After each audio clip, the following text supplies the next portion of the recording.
వస్తుందేమో ఈ అవకాశం. విను, వచ్చి తెలుసుకో. ఒక 10 నిమిషాలు టైం కేటాయించు, లేదా ఒక గంట కేటాయించు. ఆడ 3-4 గంటలు సినిమాలు కూర్చోట్లే. అట్లా ఒక మీటింగ్కి రండి. ఫిజికల్గా మీటింగ్లు పెడుతున్నాం కదా మనం, సెమినార్స్ జరుగుతున్నాయి కదా. నిజంగానే అది ఫ్రాడ్ అయితే డైరెక్ట్గా అడగొచ్చు కదా అక్కడ పోయి. ఇంటికాడ కూర్చొని కామెంట్ పెట్టడం కాక అందరికీ చెప్తున్నా, మన అందరివి ఈ కామెంట్ పెట్టే బ్యాచ్ అంతా దాదాపు పేదరికంలో ఉన్న బ్యాచే మనందరం.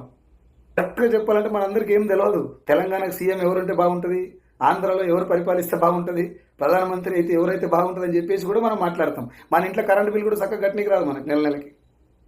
ఆ బ్యాచే ఎక్కువ కామెంట్ చేస్తుంటారు. సో దయచేసి అందులోకి వెళ్ళి బయటికి రండి. ఏదన్నా ఒక industry, not only network marketing, ఏదన్నా ఒక బిజినెస్ ఆపర్చునిటీ వచ్చింది, ఒకరు ఒక వీడియో పెట్టారు, వాళ్ళకి ఇన్కమ్ వచ్చిందని చెప్పారు, అడగండి వాళ్ళని. డబ్బు ఎలా వస్తుంది ఇలా నిజంగా?